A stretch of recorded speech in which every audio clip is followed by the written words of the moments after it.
Morning, everyone. Could we ask everyone to take their seats because we're about to start in a few minutes?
No. Are we ready to go? But whoever's streaming or whatever, is that part ready to go? Kelsey?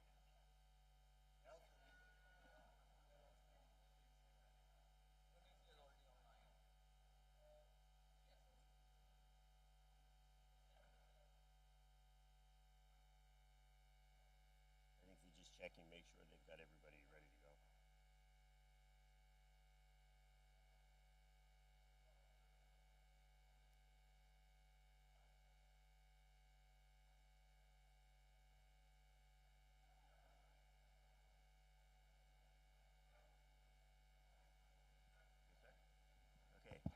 Okay, good morning, everybody, and happy UHC Day. Perhaps folks in the room can sit down and we'll kick off our celebration of this year's UHC Day. So welcome to all the early risers here in Lyon who are slowly trickling into the room to join this first celebration, which we're delighted to kick off with our colleagues from the Southeast Asia and the Western Pacific regions. So welcome to you here on the stage. Welcome to those in the room. And a very special welcome to all of you who are on the screen joining us from the region. Folks, UHC Day is so important. It provides us an opportunity once a year to go back to what we are trying to achieve collectively and to reflect on the progress that we've made, to recommit to what we're trying to achieve, and also to launch and announce some of those new initiatives that we are looking to take forward to try and advance universal health coverage. This year's theme, as you're all aware, is health. It's on the government, as opposed to on the house, of course, which means the individuals. And what we're trying to signal with that, of course, is the fundamental shift that we need, wherein governments assure that their citizens, the most vulnerable in particular, everywhere, have access to the most basic and essential services at no cost, which is absolutely crucial to our goal of equity and universality. As we saw, however, in the Global Health Expenditure Report that was just being released today, and thanks, Calypso, to you and your team's work for getting that out, health financing trends are going the wrong direction. Average per capita spend on health is gone down for the first time since 2020 in this past year. So that is one of the challenges that we're facing. Now, to achieve UHC, of course, every government takes a different path often, and every partner plays a different role in helping us to get there. So we're delighted as we kick off today to be having 3 of our country representatives with us to talk from Fiji, from Indonesia, from Sri Lanka, from some of the initiatives they're taking. But equally important to have some of our partners with us. We have the World Bank, the Asian Development Bank, UNICEF and UNFPA to all talk together about the work that they're doing to try and advance access to essential services and the elimination of financial hardship for countries as they try, or individuals as they look to achieve that. So with that, welcome again, everybody, to UHC Day. Happy UHC Day, time of celebration. We have big challenges in front of us, but let's celebrate what we've achieved and look forward to the progress we'll make together. So with that, over to you, Manoj, to take us through the opening comments from your side.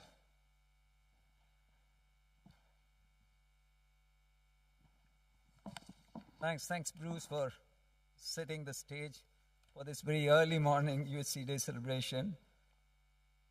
Next year, the WHO embarks on its 14th GPW with a focus on promoting, providing, and protecting the health and well-being of all people everywhere.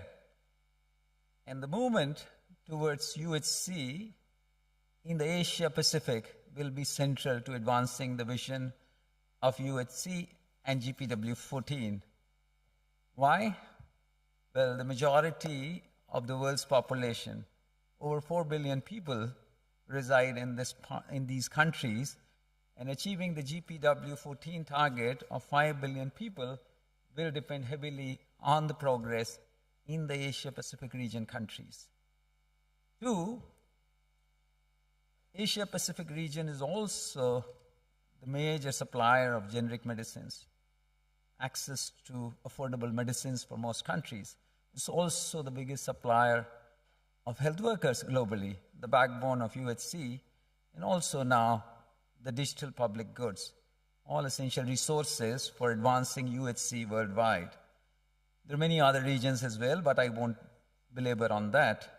You've heard about challenges, worsening financial protection, slow and uneven progress on service coverage index, and also around quality and around unmet needs. However, I'd like to highlight some of the opportunities. I think in the 2 regions, and globally one is witnessing a never before movement towards UHC and primary health care. We had an RC resolution which called for once in a century opportunity to push for resilient primary health care. Countries are wanting primary health care for resilience and health security. Countries are wanting primary health care for managing NCDs and mental health and aging population. Countries are wanting primary health for efficiency gains. I mean, we saw per capita spending is going down, so you're looking for, within fiscal stress, you want to enhance efficiency, more health for money. So there is never before a push for primary health care to advance UHC, to advance health security. Asia largely is also the global engine of economic growth. Despite overall slowing down and issues of fiscal stress, this is one region which is still managing to grow, and I think we will and should have fiscal space to undertake necessary health sector reforms. And lastly, the digital health and AI. I think if there is one area where there is really quantum progress, the pace of progress is mind-boggling. It's in fact disturbing often. And I think we need to leverage the full potential of digital health and AI. So in light of all that, I'll just focus on 6 key areas where governments and partners need to focus on. One, around more money for health and more health for money. So we talked of more money for health. But I think we heard Tajikistan, we look at Thailand, and we look at that countries with those spending, like Thailand spends about 4% of their GDP, and they have less than 10% of out-of-pocket spending and around only 2% of catastrophic healthcare spending. So there is much that we can learn in these fiscal stress times of getting more health from money. Secondly, around strengthening PHC approach for promote, protect, and provide. Improving quality of healthcare. If you're wanting to push for PHC, we need to be focusing on quality. Without quality is the biggest barrier to the PHC approach.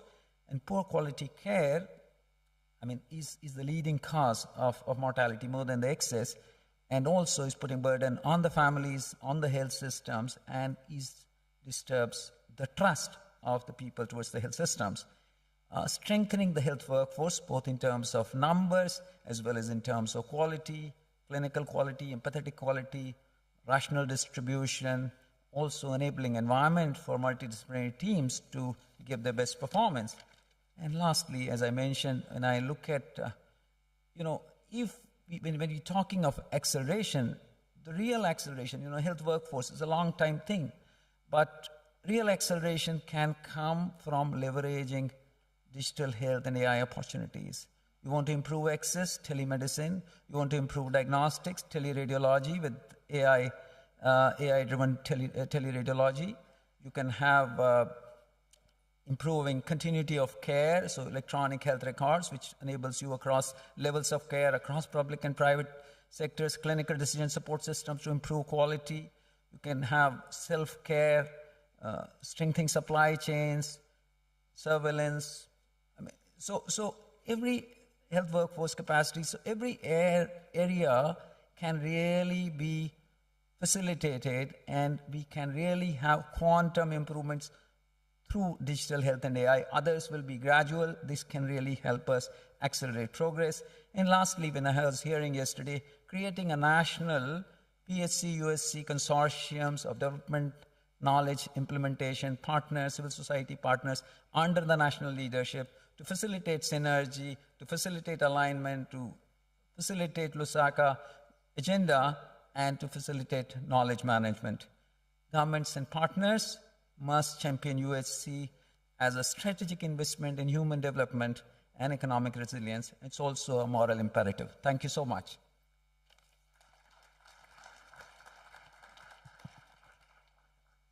Very good morning. Thank you for morning. Thank you for Manoj and Bruce for my name's, please call me Meg in short by my nickname. I'm happy to be your moderator for the session, and you hear this many times of today. Happy UHC Day. Are you happy? Can I check? Are you really happy? If you're happy and you clap your hand, now that is very happy. So I start the day with these 15 minutes. We will hear from the governments, and please remember that this is government of more than half of the global population. So we will hear from Dr. Maria Endang Suvimi, Director General Public Health of MOH Indonesia. And you have heard again and again that UHC is about to ensure people access to quality service wherever they want without financial hardship. But UHC is also mean how we can strengthen the health system. Dr. Maria, hope you are connected. Could you briefly describe the reform that you have made to strengthen primary healthcare orientation health system in Indonesia? What are the key barriers and enablers of this reform? How did you align your partner to this government vision? Over to you, Dr. Maria. Thank you. Good morning, everyone. Happy UHC Day. And I have seen you are happy, yeah? Everyone claps your hand. Thank you for the question. We would like to share what happened in Indonesia for the transformation of our primary healthcare system. So the primary healthcare system transformation is part of the bigger agenda of health system transformation. So we have 6 pillars of health system transformation. One of it, the biggest one, I think, is the primary healthcare transformation. So in terms of direction, in terms of commitment, post-COVID, we have this commitment of health system transformation and one of it is primary healthcare transformation. So it's high in the agenda of the government, the primary healthcare transformation.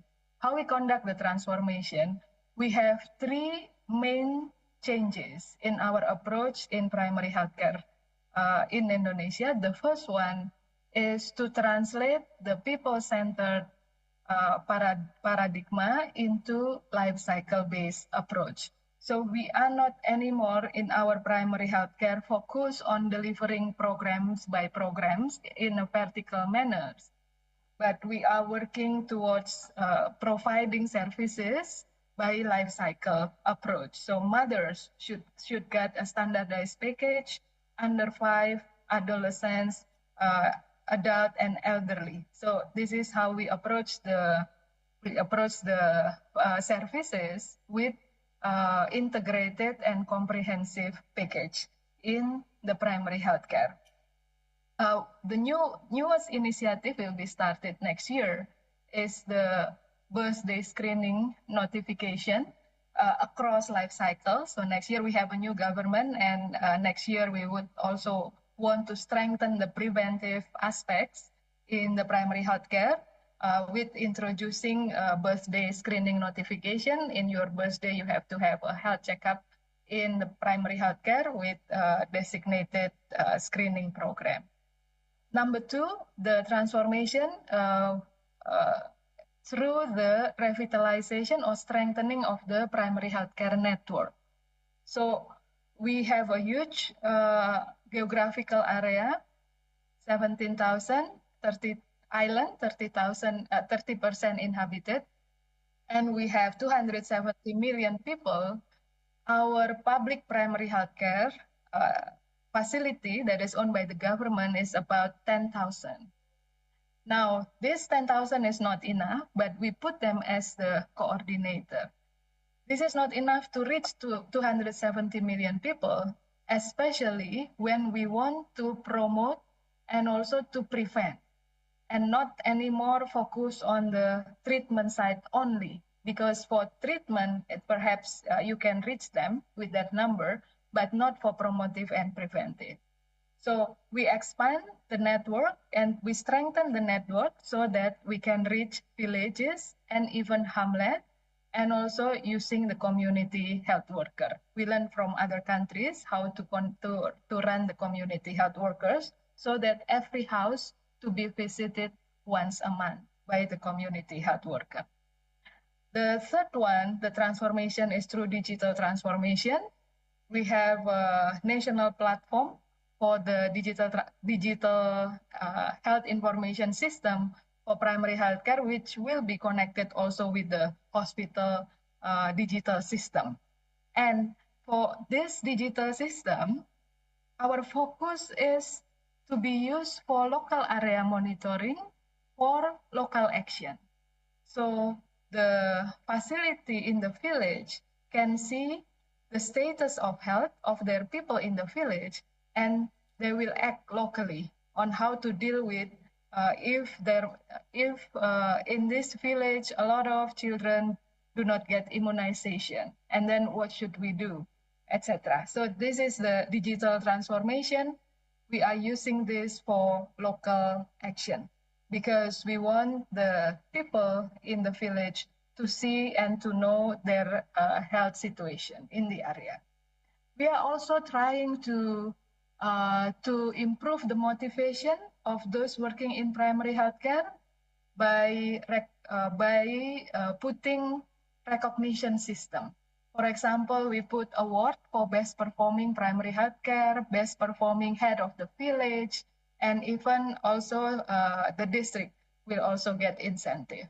Also, we conduct regular update so that people have channel to learn continuously. So learning platform also established through YouTube, but also through digital learning management system. We also conduct regularly best practice and best practice sharing from different districts, different primary healthcare, and we even also send people from here to there to learn from each other. So some district also visit other district to to learn about the best primary healthcare. So we also give award to those places who is visited by many other places. So the one that is visited the most also will get award from us, because meaning that they are actually champion among others. We are also doing a lot of simulation and piloting and scaling up, especially the integrated services that we do through life cycle approach is also being piloted in 2022, and now being scaled up already to 4,000, and then next year will be to the whole 10,000. What is the barriers and what is the enablers? So the barriers, of course, the service coverage gap. We have huge country. We have quite okay infrastructure, but of course, the universal health coverage in terms of enrollment to the national insurance is very high, more than 95%, I think now 98%. However, it's not necessarily that people will get services even though they are already enrolled, because of the quality, because staff perhaps is not there, or perhaps the reagent is not there, stock outs, and etc. So the service, we still have gaps. Health workforce, we have also in terms of quality and shortage in the remote areas. We are now trying to improve with better monitoring system and also with better feedback system. In terms of infrastructure, especially medical equipment, we are currently standardizing all the medical equipment. So we have access to about $2 billion from banks, that will be used for standardization of the medical equipment in the primary healthcare. At the moment, the infrastructure is still a lot of variation in terms of medical equipment availability, but our minister actually would like that technology is being pushed down rather than up in the hospital. So we put ultrasound, we put electrocardiography, we put those technology that can be operated by GP in our primary healthcare. So at the moment we are doing a big effort on standardizing the medical equipment. And the last one, the challenge, of course, the digital challenge, because there are variability in digital literacy and infrastructure, but we have made our, I think, eye on the prize. We have made our mind that even we also talk with Elon Musk, to use Starlink, especially in the remotest area of Indonesia, so that everything can be digital. Community health worker also using mobile phone for training, but also for reporting, also for WhatsApp, notification for mothers and etc. So we are doing that. What is the enabler of success? We feel a lot of support. We receive a lot of support from the Ministry of Planning, from the Ministry of Finance, from the Ministry of Home Affairs, when we are rolling out our transformation. So I think post-COVID, the momentum is kept, that we need to strengthen our health system. And inside that agenda is the primary healthcare. So with a lot of support, I think this is the first time that we have the biggest resource for primary healthcare in Indonesia, because of that political commitment. And we have also strategic partnership. We have support from WHO, from USAID, from World Bank, from other global organizations, from PATH, etc. And we have actually a very good response from the community.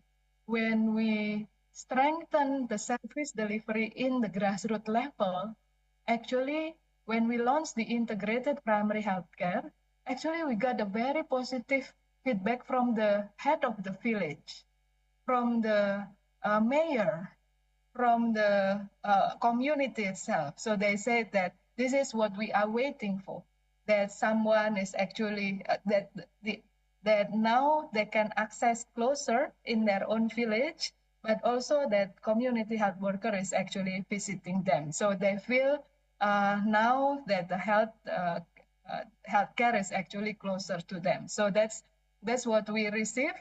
And I think with the community engagement, then they put resources also in the village for health. So this in the area where the integrated primary healthcare is best performing, then we can leverage also resources, not only from the government, but also from the community.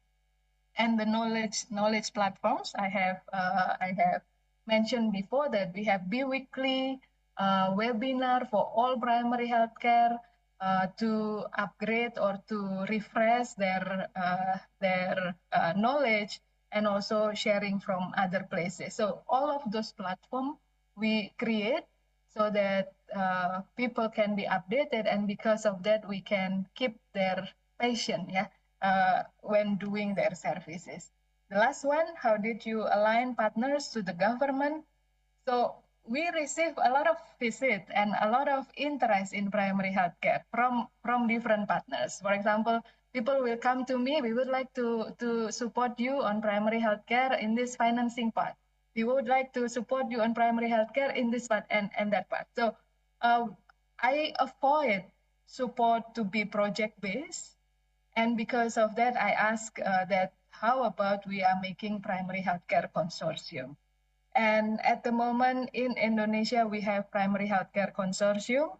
It consists of all partners that are working on primary healthcare, including global partners, but also I make sure that university is also involved, because we want primary healthcare also mainstream in our health schools, etc., so that they will have interest in studying about primary healthcare, making research about primary healthcare, and because of that, the discourse about primary healthcare is happening in a lot of level, in the academy, in the practice, but also in different organizations. So that is why we established the primary healthcare consortium for a lot of partners that is working on primary healthcare. And with that, actually, the communication with the decision maker in this which is the Ministry of Health or us, also quicker. So we got evidence right away, and then we can translate it in our policy also right away. So that's I think with the primary healthcare consortium, we have a very good communication, and we even established the primary healthcare consortium secretariat inside the Ministry of Health, so that their input can directly come to us anytime. So this consortium also serve as a collaborative platform. We have meetings, routine, bi-weekly, but also some of, I think, one of the biggest support we receive from USAID, we have 514 districts in Indonesia. 101 of it actually supported for the rollout of the integrated primary healthcare by USAID. We also receive support from the Gates Foundation, that we drive them to work with this university and that organization and those. And because of that, we can get a lot of experience, direct experience in the field, etc. Conclude. Yes, thank you. Thank you. So that's what we can share. Thank you very much. And we all with you, Indonesia, in this transformation. We'll have, many of us have heard about the 6-pillar transformation toward patient-oriented health system in Indonesia, with omnibus law, with 3 change from vertical program to life cost approach to primary care network, primary care consortium, and digital transformation for local action, for learning, and for incentivization. And of course, you discussed about many challenges. Can we go to the next key country that face so many challenges, so many barriers? I'm talking about Sri Lanka. Sri Lanka is well known for us for long about good health at low cost. But in the last many years, Sri Lanka is facing with many crises. And in GPMU 14 terms we call turbulent, multiple turbulent at the same time, from epidemiological demographic pandemic challenges into economic crisis, and also internal crisis of health system itself. The rise of NCD and aging population is really clear in Sri Lanka. And may I ask Dr. Asela Gunawadara, Director General of Health Service from Ministry of Health Sri Lanka, about what are key challenges, opportunity, and action for Sri Lanka to not only sustain success, but build up on the success in the context of multiple turbulence. What are some lessons learned for global community? DG Asela.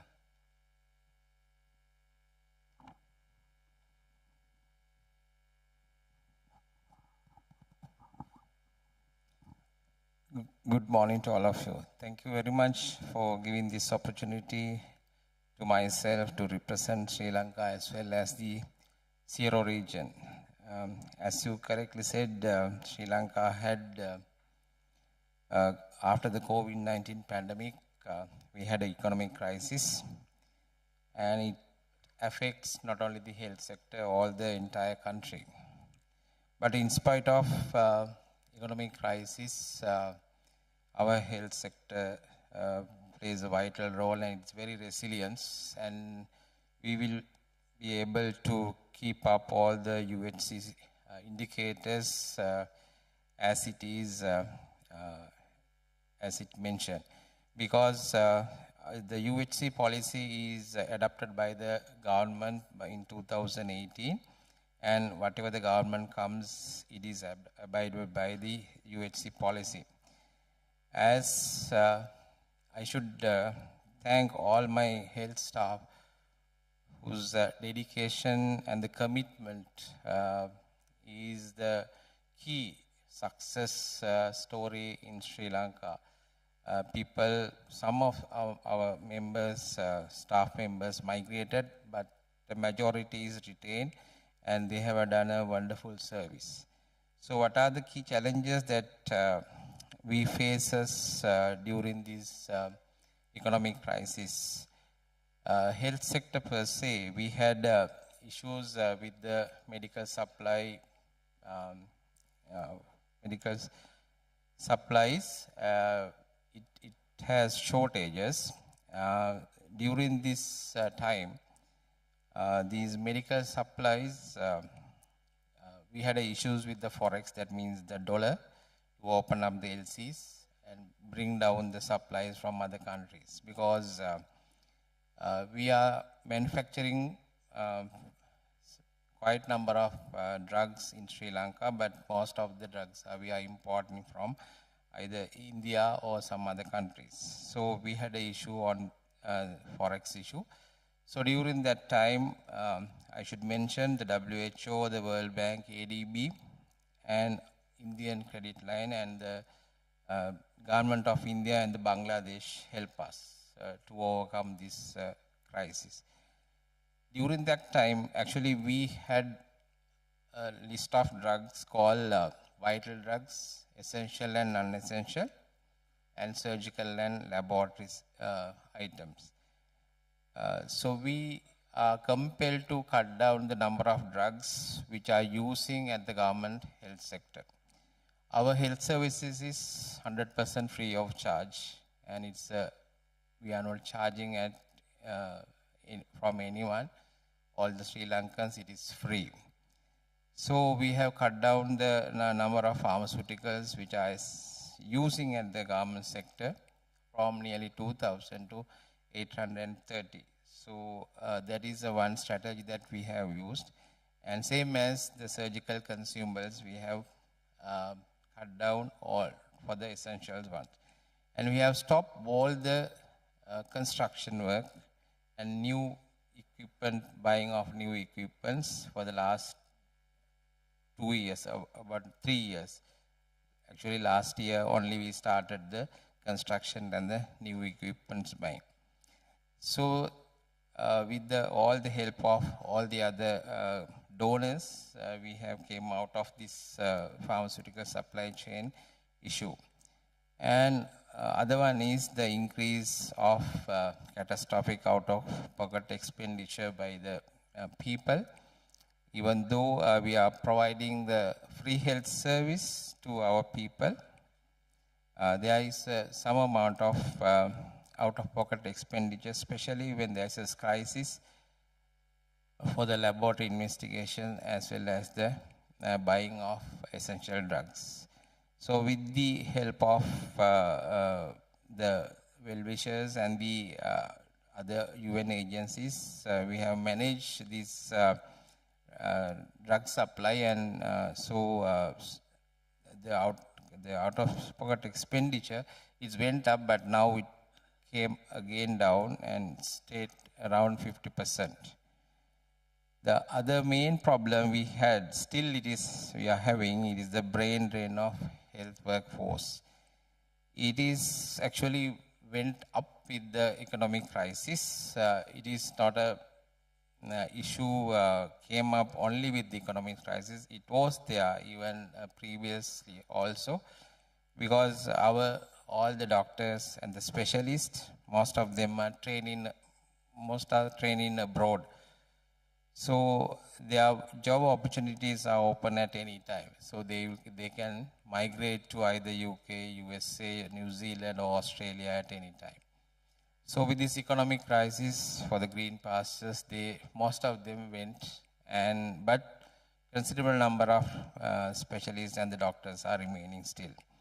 So with their dedication, we are continuing our services, as well as the other categories like nurses and paramedics, they also migrated.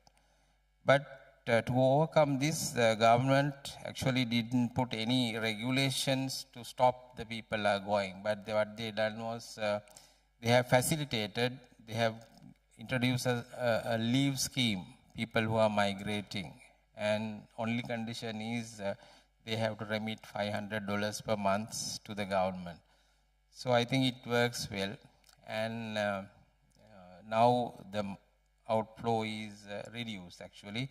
The people who has gone abroad now, they are again coming back once the economic crisis is settled.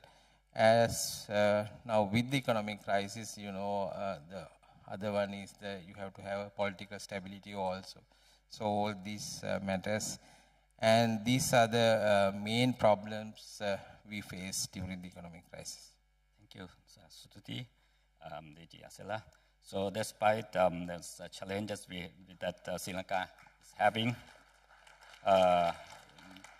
both in terms of shortage of medical products and health workforce migration, I think it's the support from the other country and other UN agency and partners will help. But we admire the government of Sri Lanka in keeping UHC as a priority and keeping the access to essential health service as the core part and not cutting out during this economic crisis. Let me move down further to the Pacific. Let's hear from Dr. Luisa Thika Matana, Chief Medical Advisor of MOH Fiji, about how Fiji outreach model, how you can apply the outreach model despite the many geographical challenges to promote the access of people there. Thank you, and happy UHC Day to everybody. Yes, from Fiji, we are an island, many islands, similar to other countries in the Pacific. So we have a blue continent that has so many islands. In Fiji, we have 330 islands and only a third is inhabited. So you can see our challenges in these small islands. But for the last 10 years or so, we've introduced a model that we use for increased access. So we have an outreach program that the teams go out into the communities. They provide services, more integrated screening services, and also for treatment management of our NCDs with our children and our MCH clinics. The environmental health, our environmental health inspectors go out as well, part of the team. So you have different teams from the district level that goes out into the community, from the specialized hospitals taking the specialized services down to the district level. So it has been working for us for increasing access. At times we also have additional outreach services where they have to go and mop up the immunization for our children. Thank you. Thank you, Vanaka. Thank you very much, Dr. Luis, asked about many initiatives, including perhaps the specialized service down to the ground. It is the same spirit with Indonesia is bringing the technology down to the ground and the immunization clinics for those who need it down to the ground.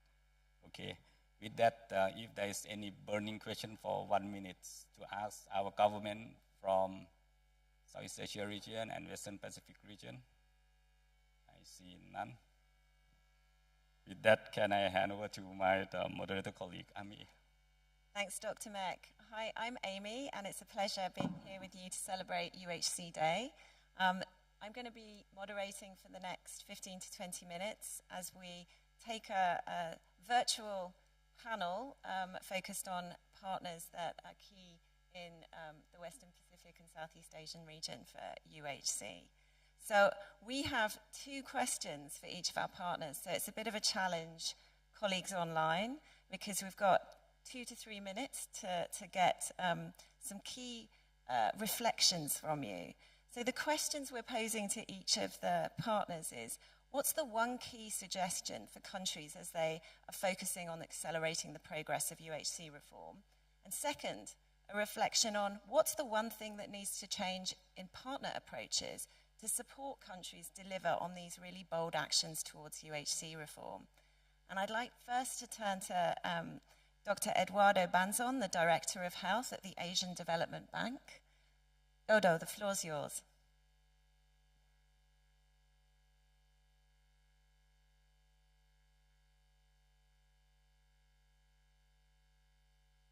Dodo, are you with us? Okay, maybe there are some technical issues with Dodo.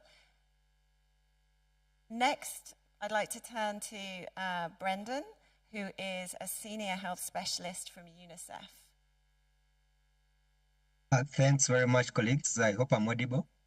You are perfect. The floor is yours. Thanks very much, and happy UHC Day to everyone.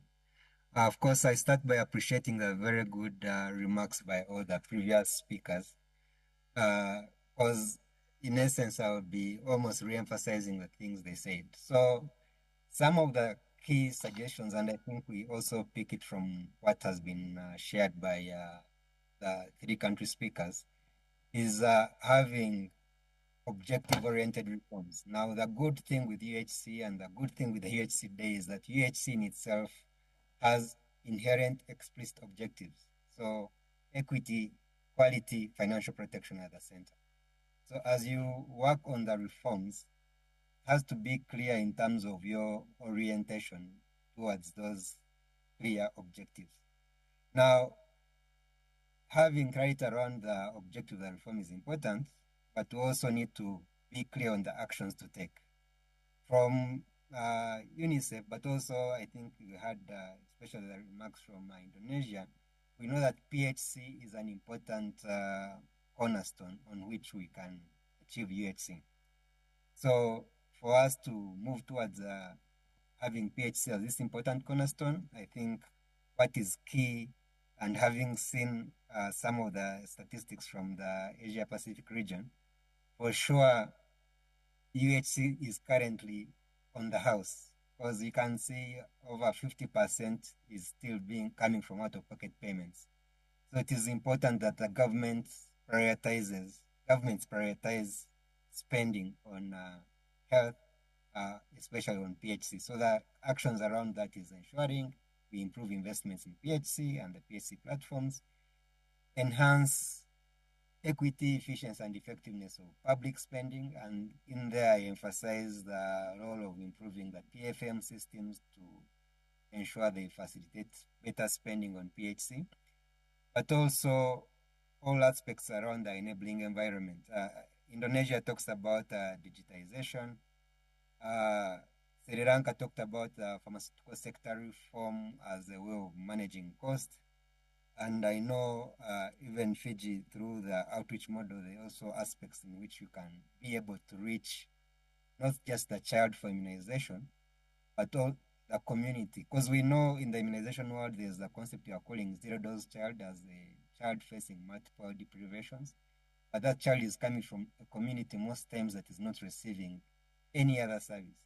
So the life course approach, service integration are all key, and I think the countries have emphasized those components. So in essence, I appreciate the points that made by the countries because I'm just re-emphasizing them. Objective-oriented reforms and key actions around spending.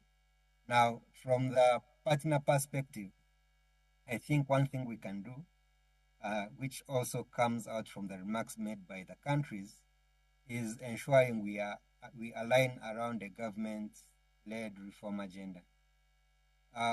We may not be like that all the countries have clarity around the reforms, but we need to work with them to ensure there is clarity around what they want to achieve, and we work with them in trying to make sure that is achieved. I think at the start, I think Minaj referred to the Lusaka agenda. Within the Lusaka agenda, I think for me personally, one of the boldest actions within the Lusaka agenda is to ensure that we focus on both programmatic and financial sustainability, both in the design, but also in the implementation. The example again shared by Indonesia around not allowing partners to come with project focused, but working together, I think is a key example on how you can focus on both programmatic and financial sustainability, even at inception, so that you don't have it as an afterthought. I think with those few remarks, I hand over back to you. Thank you very much, Brendan.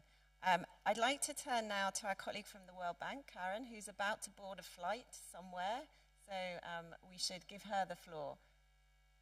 Karen, the floor is yours.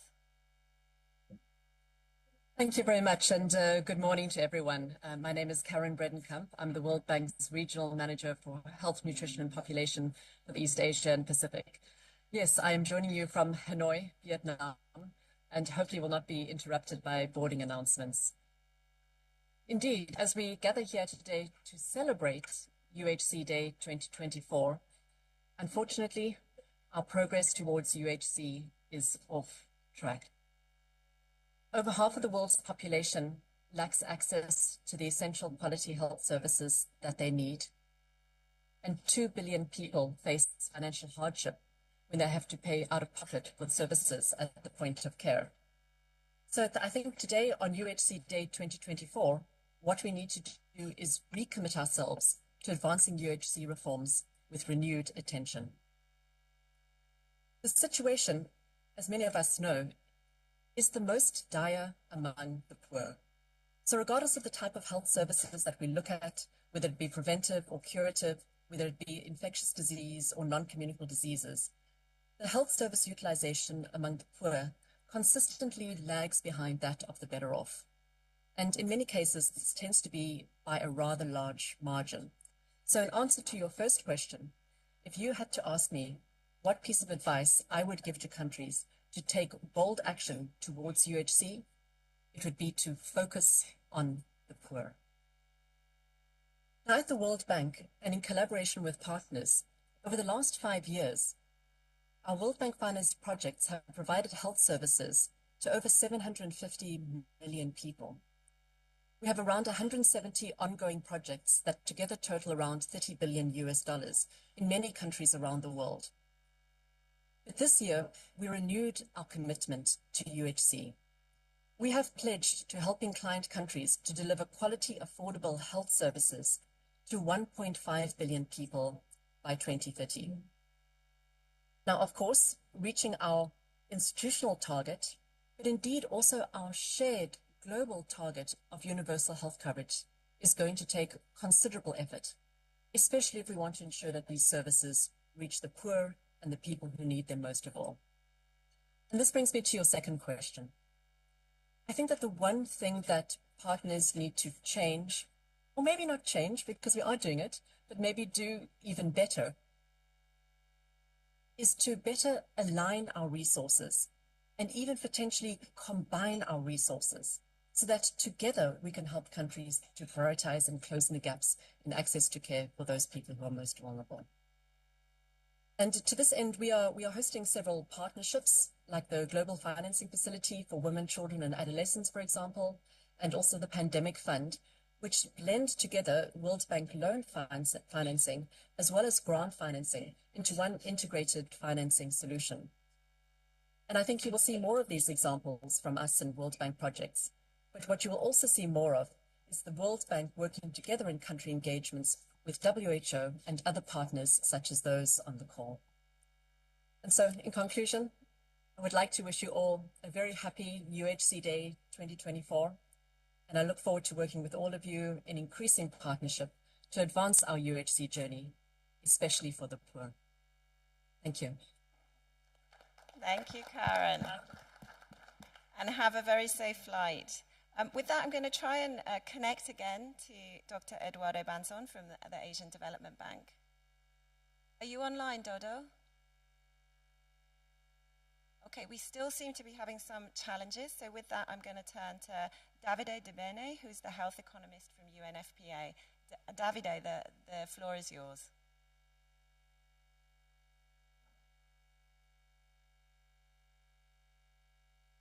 Good morning, colleagues. I don't know if you can see my camera. We can't see you, but we hear you beautifully.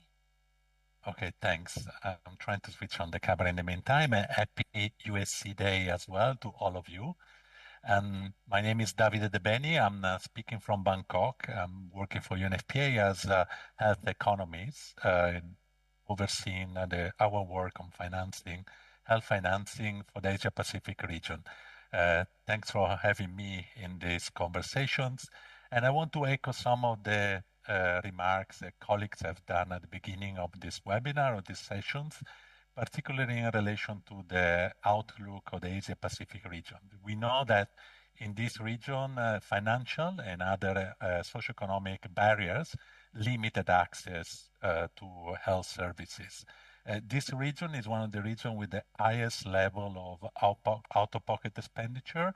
I think in South Asia particularly, we're talking about more than 60% of out-of-pocket expenditure, which is a significant high level of burden on the beneficiaries trying to access to the services.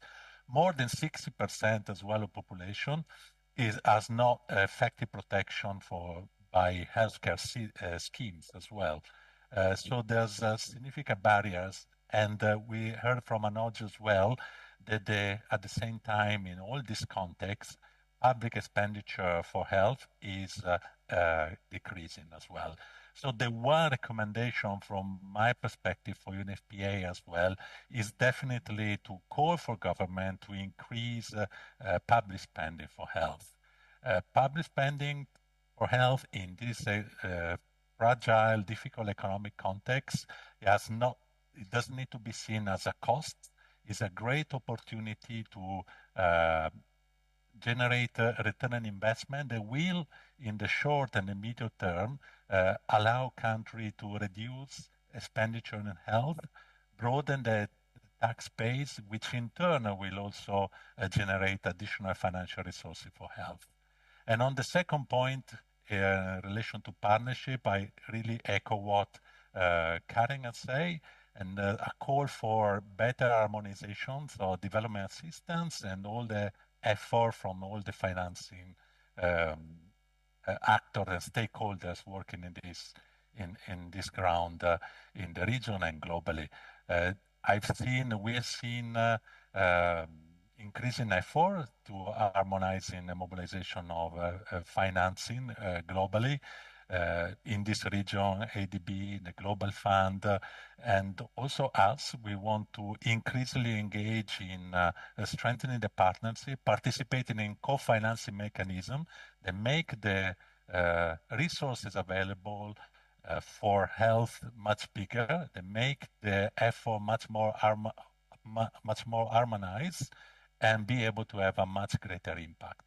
So I think I stop here for me, and I look forward to continuing listening to this conversation, colleagues. Thank you. Thanks very much, Davide. I believe that our colleague from, round of applause from the floor for you. I believe our colleague from the Asian Development Bank is having some technical problems. So just to sum up what our three very eloquent partner speakers have said is that their one piece of advice for countries is around clear and prioritized actions, a really strong focus on the poor, those that may get left behind, prioritizing financing for health. And then what they're saying is needed from the partners is to align resources, work better in partnership. There's a call for harmonization, mobilizing of finances, looking at co-financing mechanisms, and just better coordination, better working together to increase the impact collectively. So with that, I'm going to thank, we have ADB colleagues. Akihito, are you online? Yes, I'm online. Sorry that Dodo has a connection error, so I taking over his account. Is that okay? Absolutely. Please, the floor is yours, Akihito.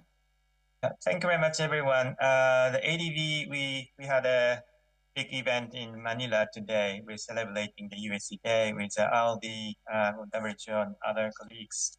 And we really commit the ADB UHC agenda as a multilateral development bank.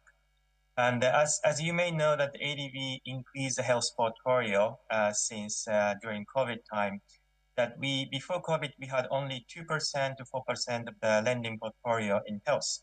But during the pandemic, it increased 30%, up to 30%, including vaccines and COVID response. And now we still have the 6 to 8% of our portfolio.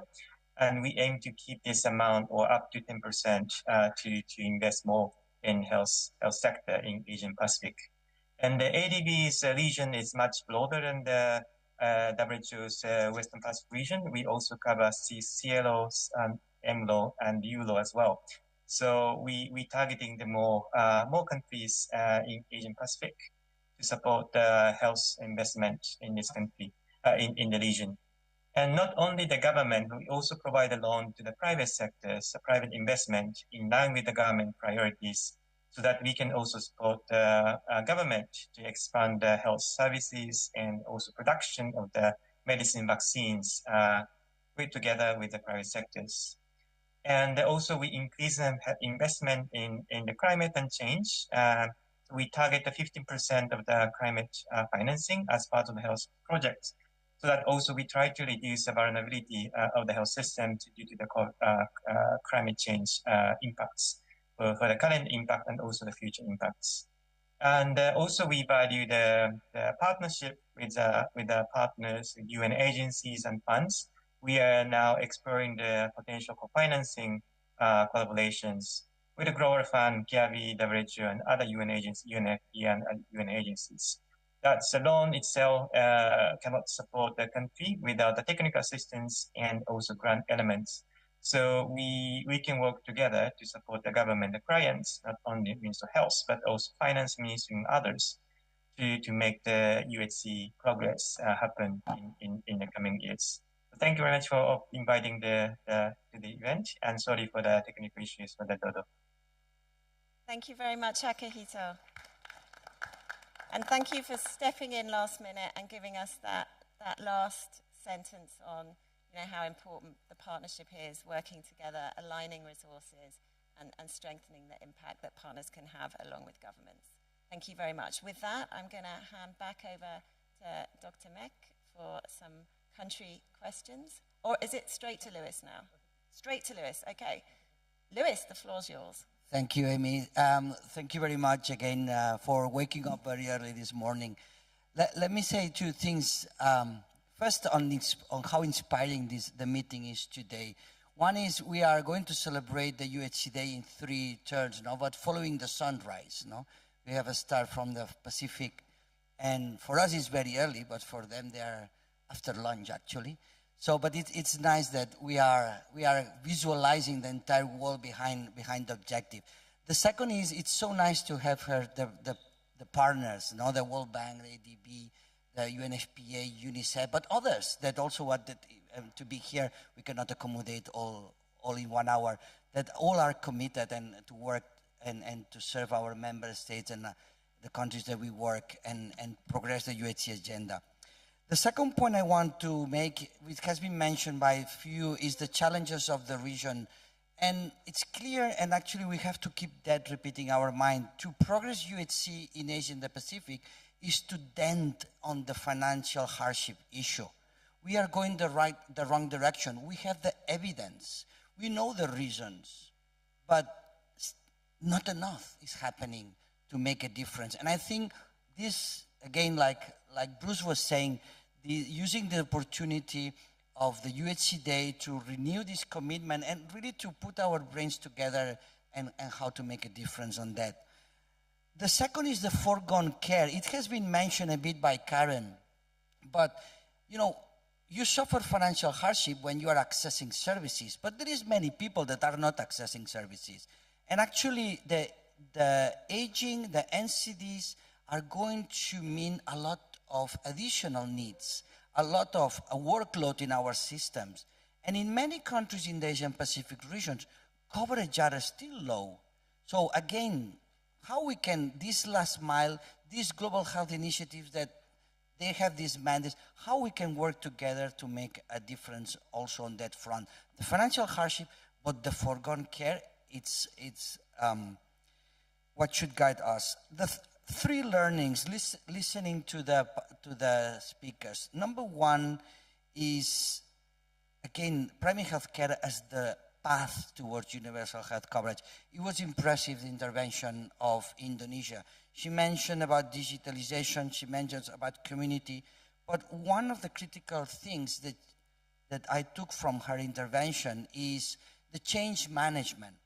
We need to move many pieces together to make a difference to strengthening primary health care. And now I invite all of you, imagine having the Asia Pacific really moving on the primary health care needle. Having this, moving from the wait and see models that we are having in many places to the providers really being in charge and being accountable of the people. Let me bring one difficult conversation here. Many decisions on health policy in the Asia Pacific are left to market forces. Many are left to market forces. It's not a problem of private sector provision. It's to give the locations to market forces.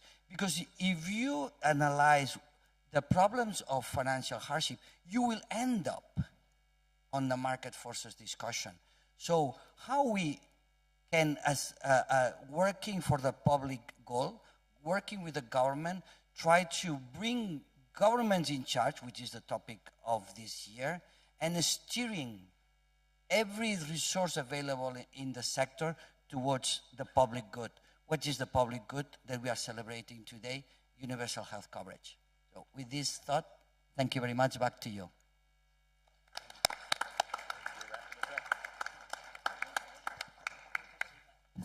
I just want to say thank you to our Sierra and Wipro colleagues for kicking off this first of what are going to be 3 opportunities to celebrate this day, reflect on what we've learned, recommit, as you said, Luis, to the way forward.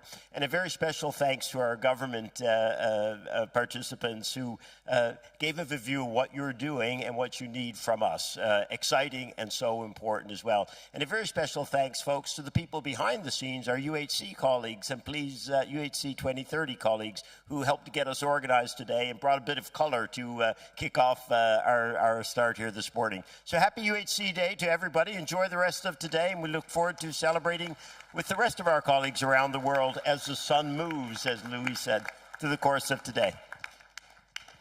Accessing essential health services should never push people into poverty. Affordable health services save lives. And when populations are healthy, communities and economies thrive. It's time for governments to protect people from financial hardship when accessing healthcare.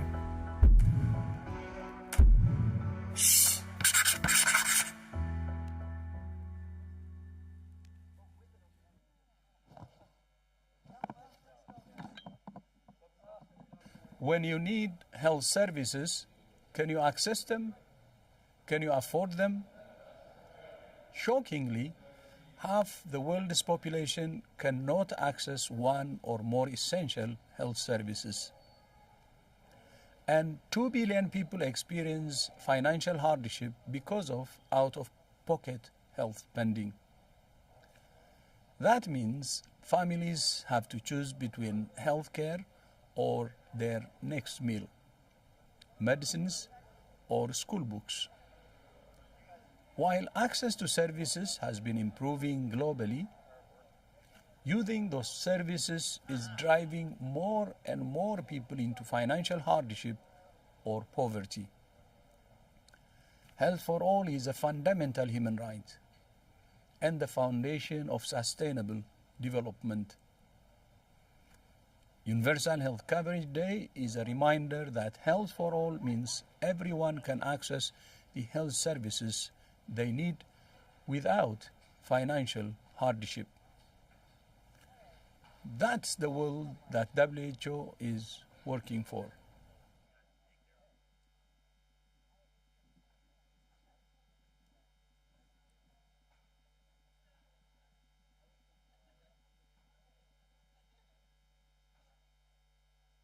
The 2030 agenda is all about health as a fundamental human Recording right in progress. and leaving no one behind. Universal health coverage is the way to fulfill this commitment. It ensures that everyone has access to quality health services without financial hardship. And yet, financial hardship remains a brutal reality for millions around the world. Universal Health Coverage Day is an important moment to address these challenges and recommit to our goals. And we must sound the alarm. Denying 730 million people their right to health by 2030, as the figures stand today, is unacceptable. Health is not just a precondition for sustainable development, it's one of its most important outcomes. That's why we remain fully committed and we stand in full solidarity therein with global partners. Achieving these commitments takes more than resources. It's about political choices, leadership, and governmental ownership, especially in times when fiscal space is tight. Governments must see health not only as a right, but as an investment in human capital. Solidarity-based health systems with universal coverage are the way forward. Belgium has already taken action by dedicating extra funding to strengthen health systems in fragile countries. Too many vulnerable groups still face discrimination or exclusion. We can change that together. It is a question of leadership and political choice. You can count on us.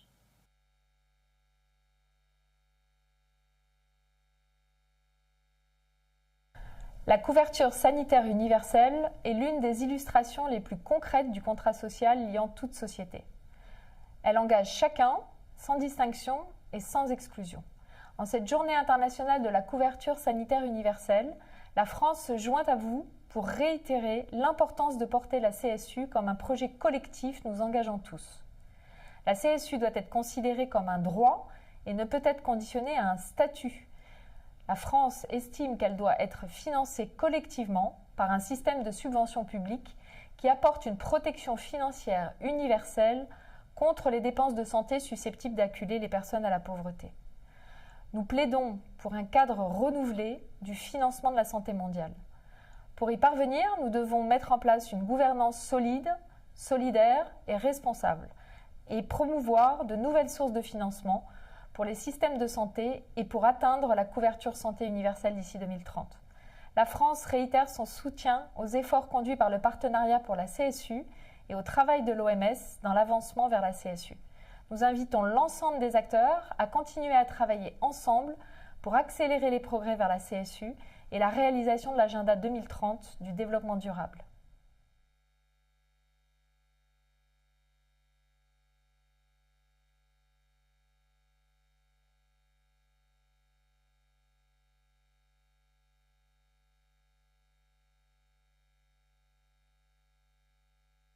I'm Hajime Inoue, Senior Assistant Minister for Global Health at the Ministry of Health, Labor and Welfare.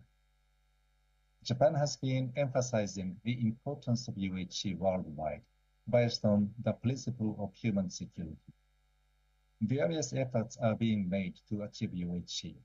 However, it is regrettable that many people around the world still lack access to essential healthcare services. Furthermore, there are reports of individuals facing severe financial hardships due to high out-of-pocket expenses for medical services. To achieve UHC by 2030, it is crucial to expand the fiscal space for health in each country and ensure stable domestic financial resources.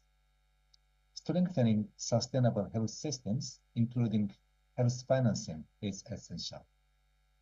Currently, we are preparing to establish the UHC Knowledge Hub in Japan next year in collaboration with WHO, the World Bank, and other relevant organizations. As a global hub, this hub aims to facilitate knowledge creation and sharing and capacity building for achieving UHC worldwide, especially for policymakers and practitioners from Ministry of Health and Finance in low and middle-income countries, with aim of enhancing health and finance coordination. We believe that these initiatives align with the theme of this year's UHC Day, health. It's only government. Through initiatives such as UHC Knowledge Hub, Japan will continue to promote the achievement of UHC globally. Thank you.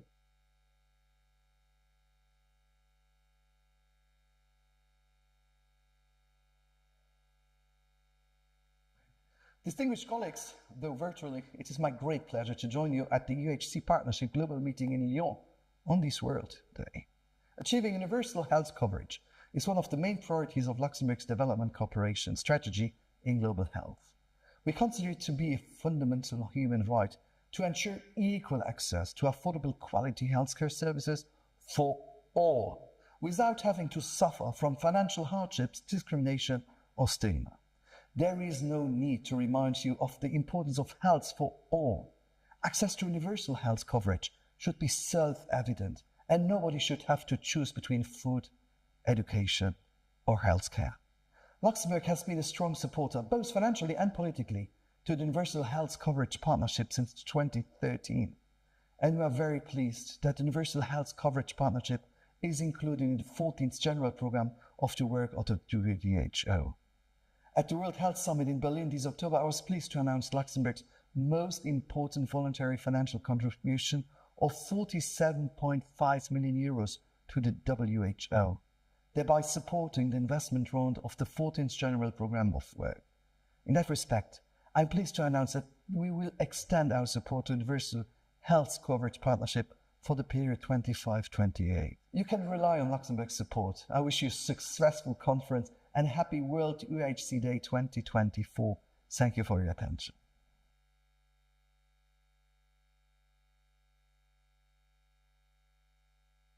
The UK is a committed and long-standing supporter of global efforts to achieve universal health coverage. All countries need to deliver access to healthcare for everyone by focusing on quality primary healthcare that protects the most vulnerable from financial hardship.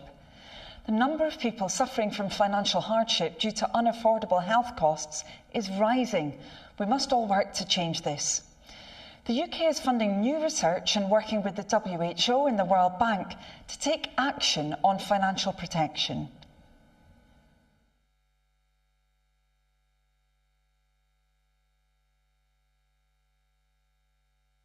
In the Western Pacific region, many people struggle with financial challenges to get the healthcare they need. But what does financial hardship mean?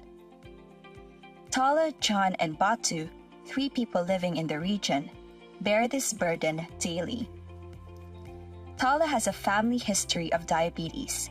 She's also an office worker with a sedentary lifestyle. Meanwhile, Chan seems healthy, but she has hypertension that has yet to be diagnosed. Batu's daughter has frequent chest infections, a bad cough, and difficulty putting on weight. Tala was diagnosed with diabetes 8 years ago. Her condition requires her to take medicines every day and do routine blood tests. With her health costs constantly rising, more of her money goes to managing her health. Coupled with increases in cost of living, paying for food, electricity, rent, and other necessities becomes difficult. Recently, Chan suffered a stroke. The doctor says she needs neurosurgery along with long-term care and rehabilitation. However, the cost is exorbitant, enough to push Chan and her family deep into poverty. Batu's family uses over-the-counter treatments for his daughter's cough, but they don't seem to help. He's worried it's a more serious disease, but they can't afford to visit a doctor. Tala, Chan, and Batu have some form of what is called financial hardship due to healthcare. Tala incurs catastrophic health spending because she is spending a significant portion of her income on health, limiting her finances for other basic needs. Impoverishing health spending happens when people pay for medicines, surgeries, and other services that push them below poverty. Chan's facing this impoverishment due to paying for her hypertension treatment. When Batu realizes that his daughter needs health care but cannot bring her to be checked due to expensive doctor's costs, that is called foregone care due to financial barriers. Financial protection is at the heart of universal health coverage. WHO and partners support countries to monitor and analyze data on financial hardship to improve health policies and protect people like Tala, Chan, and Batu from financial hardship because they are not alone. Millions of people worldwide suffer this fate. But it does not have to be the case.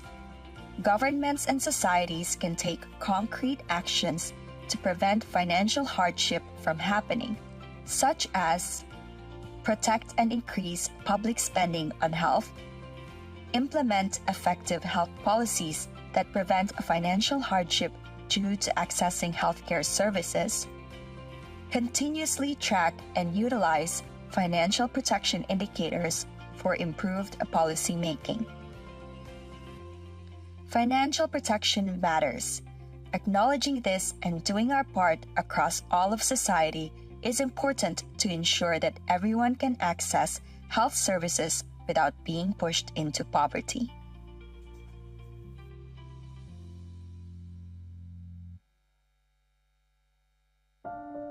In most countries, accessing health services is often challenging. A challenge in receiving the right treatment support for maintaining health and preventing lifestyle diseases. A challenge you often face is receiving fragmented care.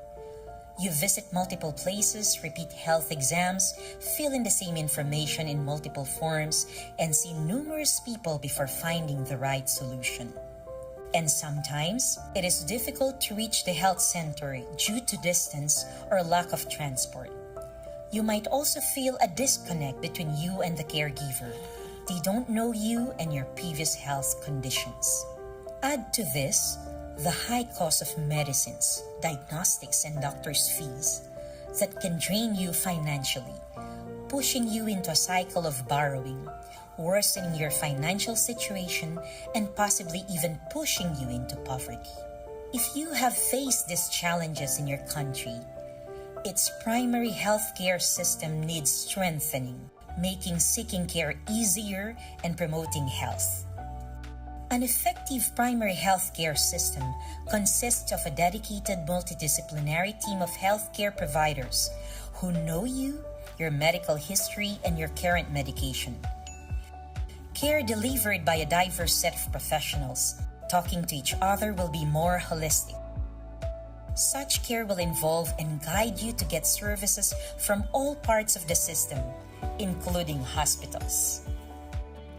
Well-functioning primary healthcare systems are organized and funded by governments using taxes we pay. Organizing it collectively allows everyone access to affordable services, including diagnostics and medicines. A strengthened primary healthcare system also means secure access to your vital health information at all levels, from community health centers to tertiary level hospitals. A primary healthcare system is also one that does not wait for you to fall sick. It works to keep you healthy.